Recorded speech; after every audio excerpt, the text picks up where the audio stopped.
Hey everyone, welcome back for another Social Blade Videocast. We have been busy fighting the back end, but I think we have wrangled the cords and somehow won. It did involve a baseball bat. Yeah, but in the end, it works. Very much, I don't even know where I was going with that.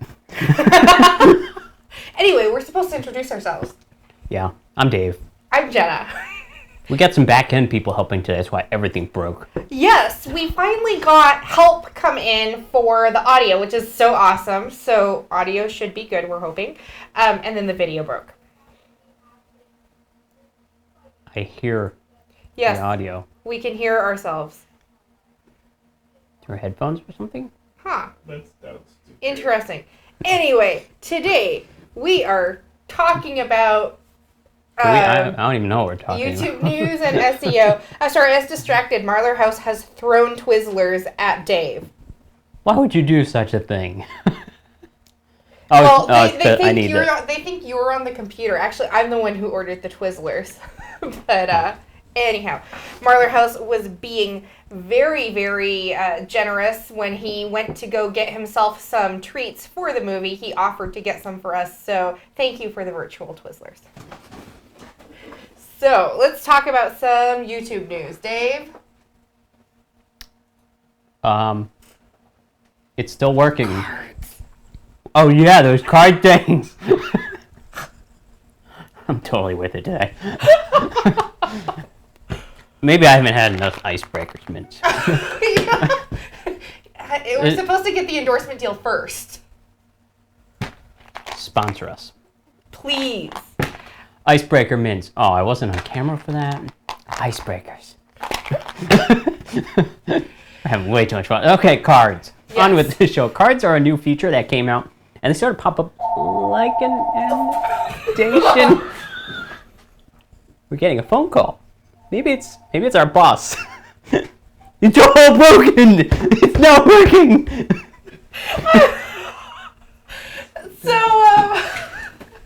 Oh no! Comment. Which one's more of a disaster, last week or this week? All we can do is laugh and go on. So, cards. Cards. What are they? I don't even really know. I tried them for a second or two, and they were kind of card-like. But you couldn't flip them and shuffle them. They were kind of digital. Yes. Whoa. So cards are something that are going to be replacing annotations eventually.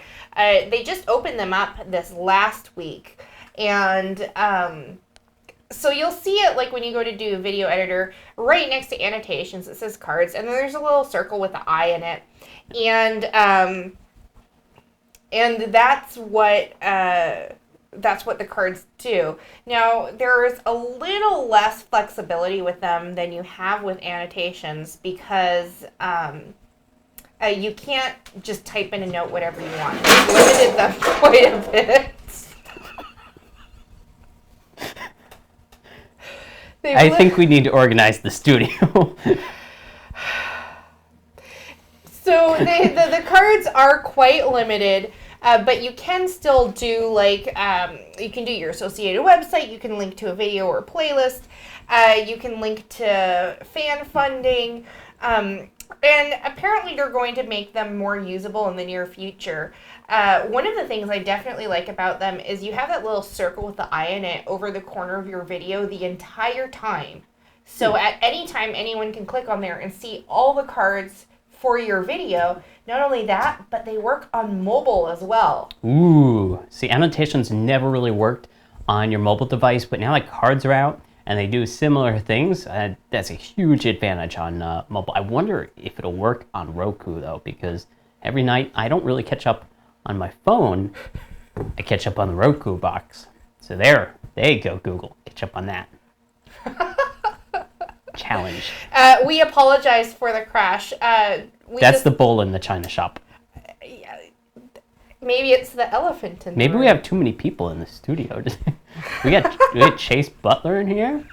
Yes, he is doing sound today. Hopefully it sounds good. Anyhow, but he made the studio fall apart. So one of the advantages with the cards, though, too, is that you can track them in analytics. Really? All right, so Marlar House is asking, will we eventually be able to use cards or annotations on Facebook, Twitter, etc.? Why would you want to link to Facebook? I hope so. Right now, that is something that we don't have the ability to link to your social media in the video. But it would so make sense if you could now, wouldn't it? Now, if you owned a website, you could direct through websites like socialblade.com and make a jump-through link. Yes. So you can go through your annotations there. That's what we do on Social Blade for some of our videos and the end slates. Just a little workaround to look into. Just set up a little redirect link. So, I guess Google, though, is all like, well, why would we send traffic away from us? Well, Makes sense, right? They don't want to send traffic away. I guess. So anyway, that's kind of one of the things that's come out. Another thing that came out a couple weeks ago was that, you probably saw it in the news, the 360-degree videos. And, I did not see that. Well, for most YouTube users, we can't take advantage of it because we don't have the 360-degree cameras. My understanding is those are... Sponsor plug. My understanding is those cameras are probably quite expensive. So, but you can go find 360-degree videos on YouTube, and what happens is as the video's playing, you can kind of drag around and see, 360 degrees. They make different like phone mounts and such. I know you can. It's like a mirror device, like a cone-shaped thing that you can actually make 360 videos out of that. So, but I know most of those products are sort of set into what devices or websites they can be uploaded to in order to share them. So, a little bit limited there. Yes. So anyway, they made a big deal out of it. I'm not sure it's such a big deal. Probably for in the future if YouTube ends up getting viewed more on like VR devices. I want to put that on a quadcopter. Just fly it up. Our production team's like, yes!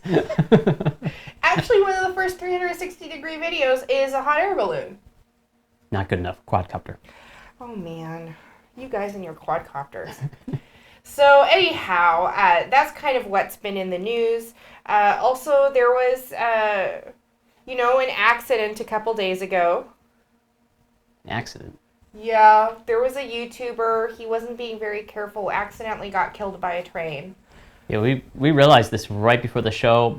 They kind of hyped it up in the storyline, saying he was a huge YouTube personality, and we thought, oh, maybe he has like 1 million plus subs. Only 500 plus. 400. Under 500. 400. But still, it's always a good reminder. Guys, when you're out filming or you're in your studio filming, wherever it may be, please be careful. Stay away. Yeah, stay away from danger. Like when the studio falls apart over there. Yes. Always give roads and trains and all that a wide berth.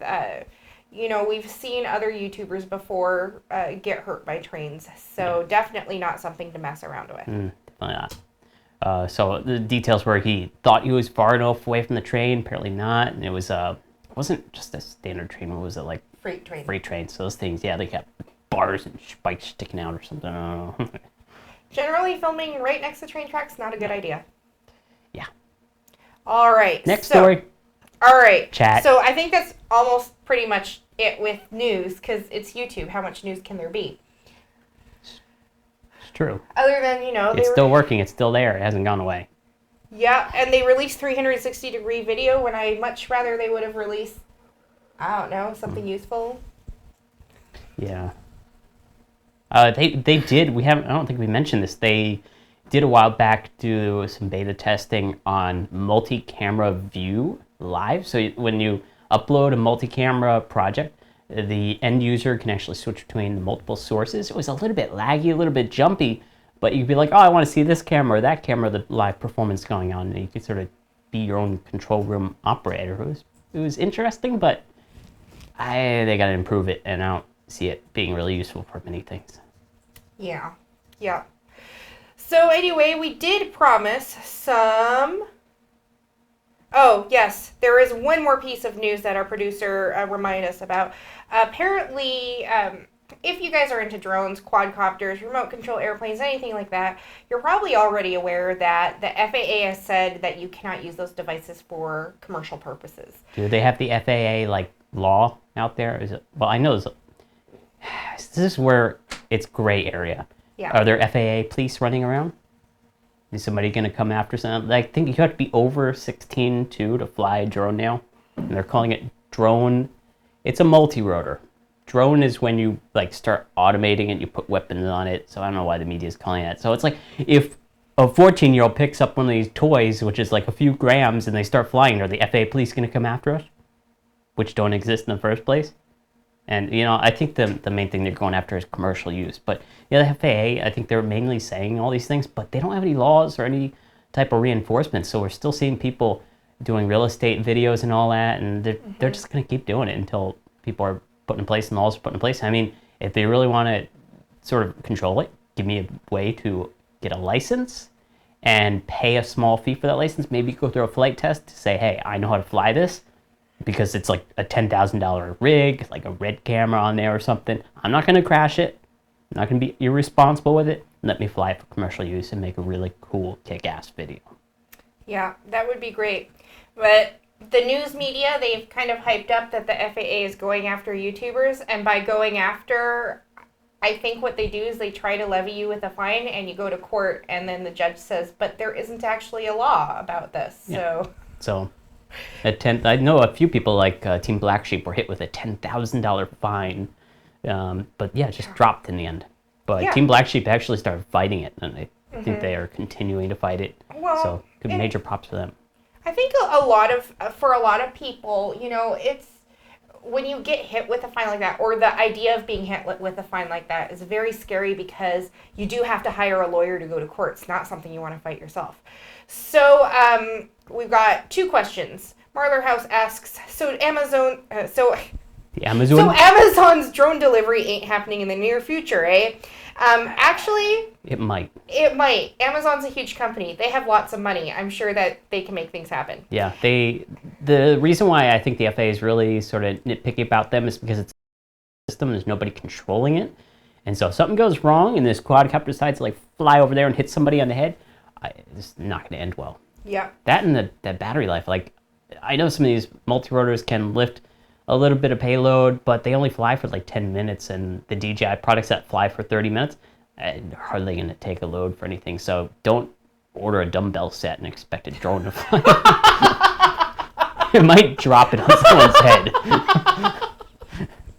Would not be good. Where's the box? I don't know. Showed up without it. Quick, call an ambulance. I swear I put it right there on the drone. Bama Guy RTR wants to know, so it's still okay to use them for YouTube videos? At this point, yeah. yeah, sure.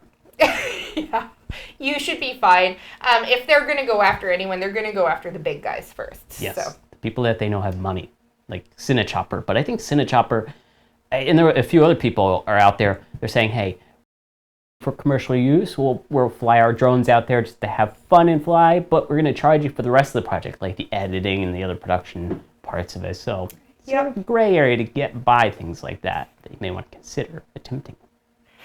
Driver Films says Amazon can't deliver anything properly anyway. What are they going to be like with the drone? They and actually, do quite well for me. I think that's interesting, because we actually, I didn't realize that not the whole country has that, but we actually have Sunday delivery out here in the Seattle area.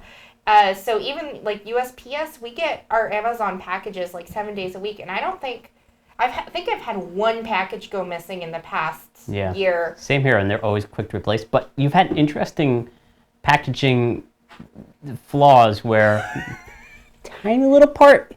Giant box. Like, we open up this box and we're going, what's in here? It's just air pillows. I know it was this like little bitty thing in the bottom of the box. Bracket, a massive box. Yeah. Or they like to split it into multiple boxes. You tell them to group it, and they'll just send like 20 boxes. And like for each little screw out of the 20 pack, it's its own box. Yes. So anyhow. We also did promise some YouTube tips and tricks. Turn on the camera, put it on a tripod. SEO tips and tricks, I think. Lighting. Is the way to say it. Use better tags. Put in a description. Put in a tag and put in a description. Don't use TV for one of your tags. So, some quick SEO tips. Number one, don't leave anything blank. We see this over time, actually. Yeah, we laugh about it now, but yeah, it's surprising how many people are like, don't worry about it, it's just a tag, or it's just a description, nobody's going to read it. And they just put in a title or something. Or they don't put in a title, and it's just a file name. That's even worse. Yeah. Remove the .mov from your title, please. Yes. Don't leave the file name as your title. So why don't we start with the title? So your title, the closer to the beginning of the title you go, the more relevance that word is given.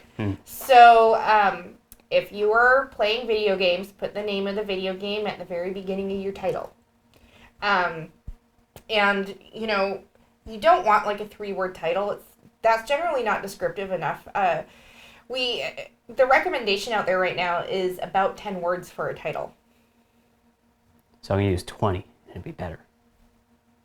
No, at some point if your title's too long, it's just distracting.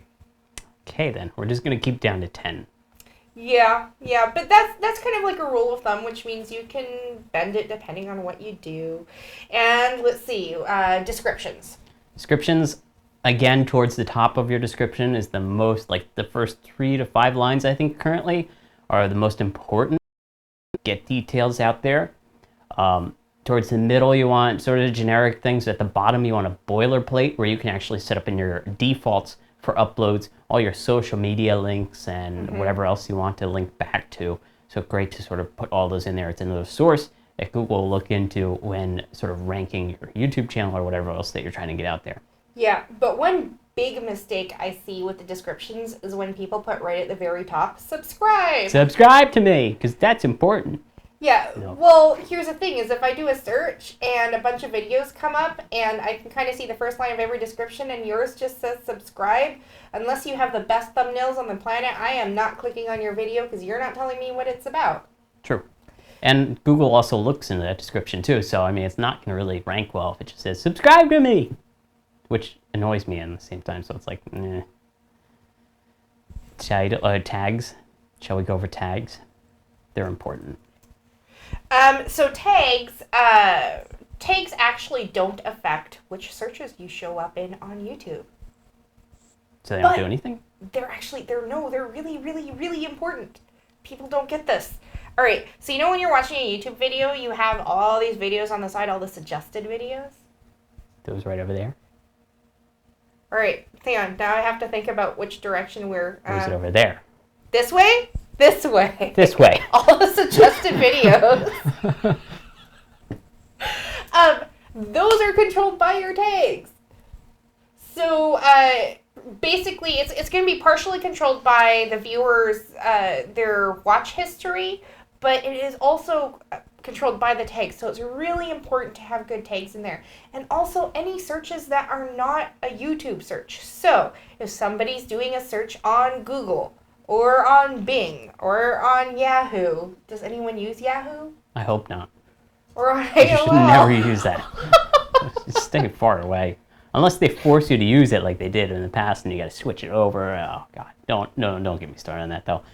But, you know, one thing that people tend to do is like one-word tags or use the suggested tags by YouTube. Don't do that. YouTube suggested tags are not very good. We recommend that you actually go with the multi-tag things. So do 2 words or 3 words per. Be descriptive. I would say, I mean, there are some cases where 2 words are okay, but usually you're going to want like 3 to 7 words. So if, for instance, for this, we're saying,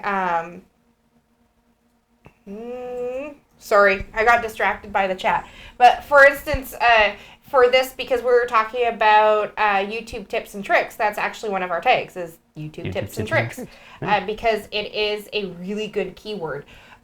So those are the types of things you want to be putting in your tags.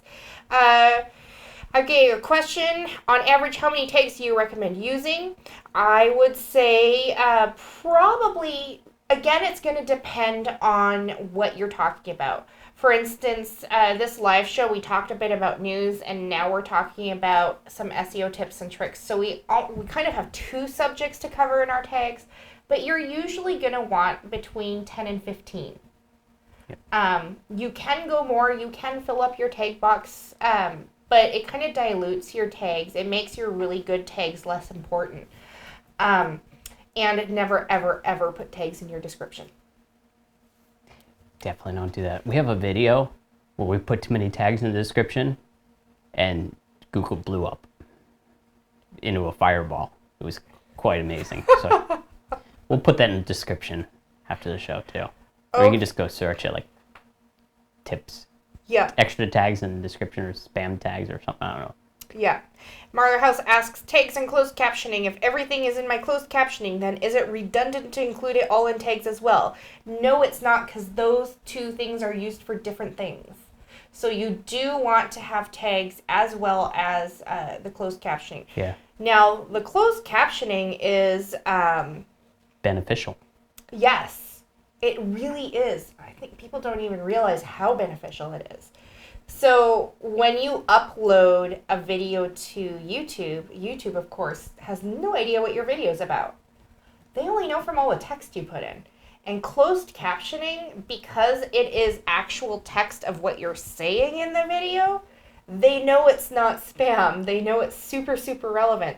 So you almost get like extra search engine points, I think, for closed captioning. And a lot of people, I guess, they are sort of turned off by the closed captioning process because you got to type it out. Maybe you can use some software to estimate what you're saying, then fix it up from there. But it's probably worth it for even shorter or longer videos to put in your closed captioning, and so do consider doing that. Yeah, Bama Guy RTR saying he doesn't understand the whole don't put tags in your description. It is against YouTube's terms of services, and they have been going after YouTubers for doing it. Yeah. That's why we say not to do it. I know there are a lot of people out there who are still doing it, but they are taking a risk. We have seen YouTube shut down channels for doing it. Even major channels, and I think in the past they said that it was okay and you should probably do it, and now they're saying, no, don't do it. So don't do it. Yeah, they changed their minds, basically. So, yeah, and closed captioning, that's actually something where Tyler Oakley actually came out not too long ago, adding closed captioning to all of his videos. Wow. You know, besides the SEO purposes, of course, it's great to do it. There is a huge hard of hearing community on YouTube, and well, they need the subtitles or closed captioning to be able to watch your videos. So it's always a good idea. It really, well, okay, depending on the length of your video, but it often will only take a little bit of extra time to put them in, or you can pay for a service to do it if, you know, you're running your YouTube as a business. So let's see here. Okay, so Bama Guy RTR asks, so what if someone wants to put tags in their description as part of the description, who are they to censor you? They see tags in the description as spam.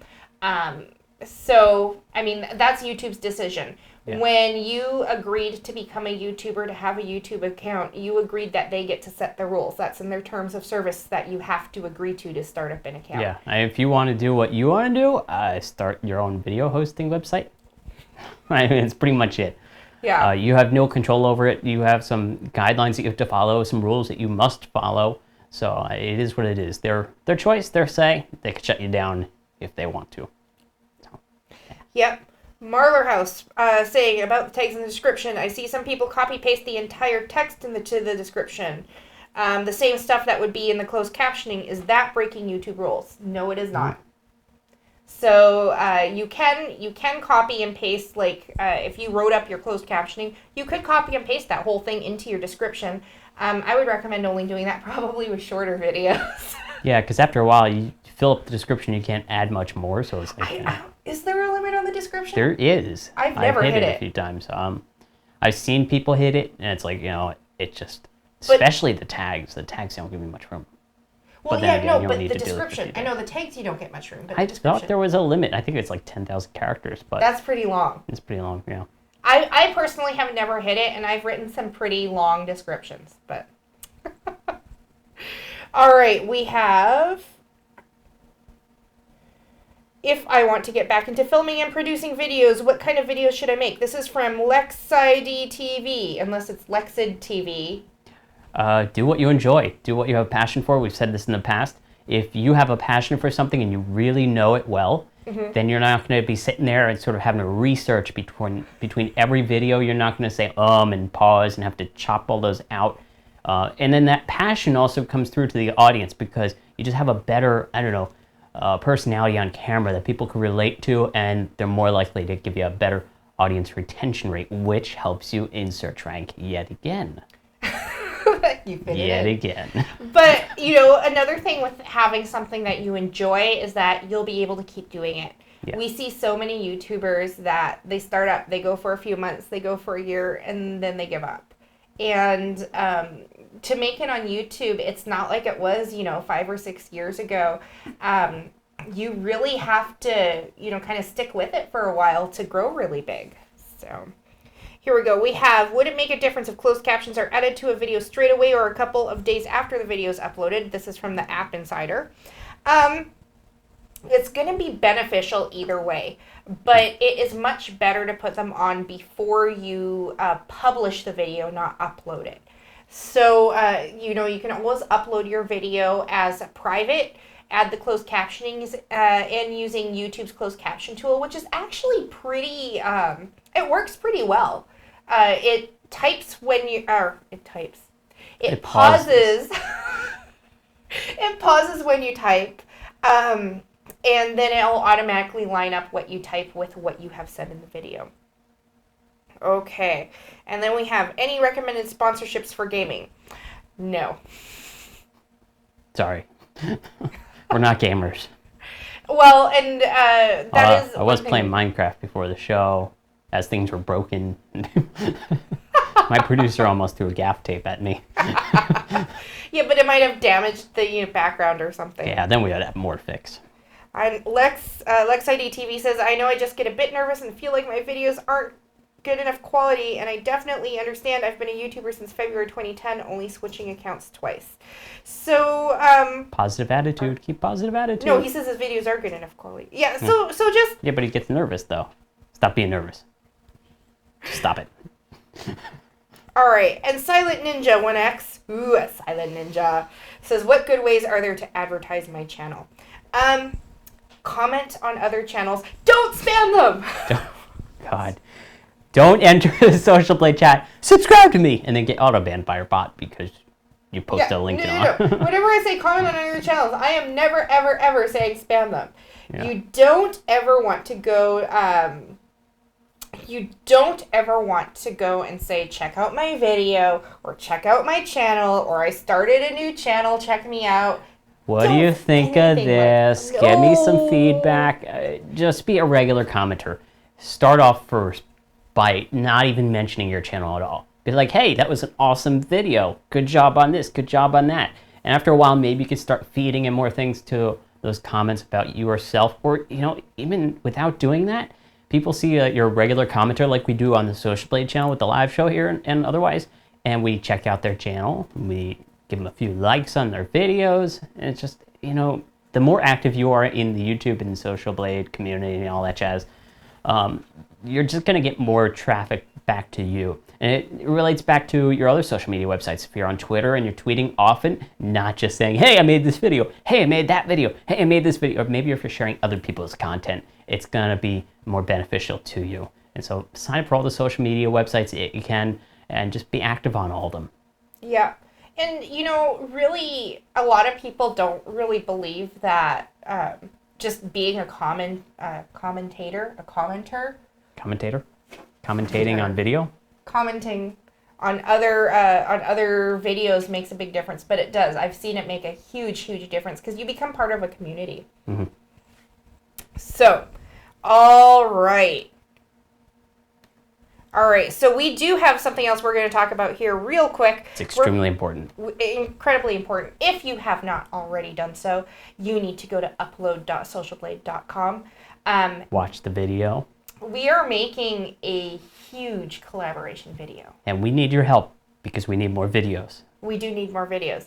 Josh Woodward, who is an incredible musician, he wrote a custom piece of music. We've heard the preview version. So excited about it. He's actually recording it still right now today. Yes. I believe he's adding some vocal tracks. So anyway, the very first video on YouTube was me at the zoo, and it was filmed in front of the elephants. So what did we do yesterday? We went to the zoo. I went to the zoo with a huge glide camera rig and freaked everyone out, including the elephants. But yes. Although they may have been freaked out because they were getting some sort of husbandry procedures right after. Details. So anyway, here we got ourselves an elephant. Cute elephant. Yeah, very soft. Surprisingly soft. And we decided we were going to name this elephant. And we were debating. We tossed some names back and forth. There's like hair hanging off of the... Okay. So it's got nose hair. Don't worry about it. So this is, as you all know, hopefully, Social Blade was founded by, and is our CEO is Ergo. And we thought that we should name the elephant in honor of Ergo. So I would like you all to meet Ergo the elephant. We have to buy a Social Blade shirt for it. So. Yes, we do.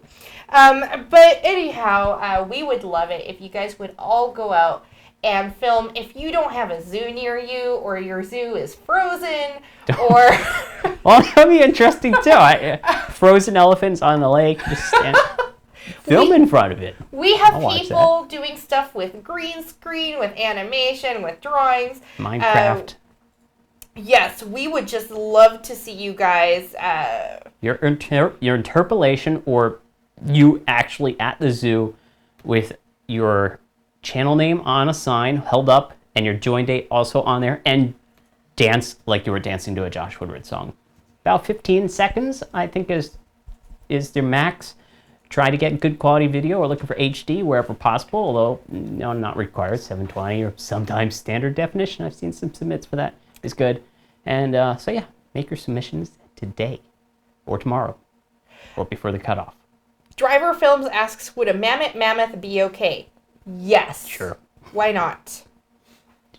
I don't know what one is, but it sure. has a trunk. Okay, then we're good then. It looks like an elephant. Oh no, I didn't even think about this.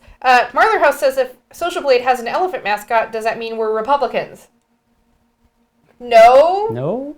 Doesn't mean we're not either, or that we are. It just, That's politics. We're going to stay away right there. This is a YouTube elephant, not a political elephant.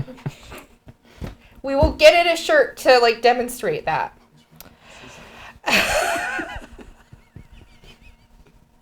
Any other more helpful comments coming in? We have All Hail the Mighty Ergo from the Marca 1. That's a good wrap-up line. That is an awesome wrap-up line. So anyway, join the collab. We are expecting lots and lots of videos, and everybody who submits a video, you will be in the collaboration. So I think we'll actually be able to put a channel link in the description below, too. Yes. I'm supposed to be editing this. I have no idea what I'm doing editing-wise. We'll figure it out. If you guys have a brainstorm session or ideas of what you would do for such a video, let me know in the comments below, so that I don't have to think about it too much. Okay, and the chat is getting a little... I think we're out of here. The Social Blade Videocast logo is up. Yes. Bye, guys. Why is that up? Because we weren't saying...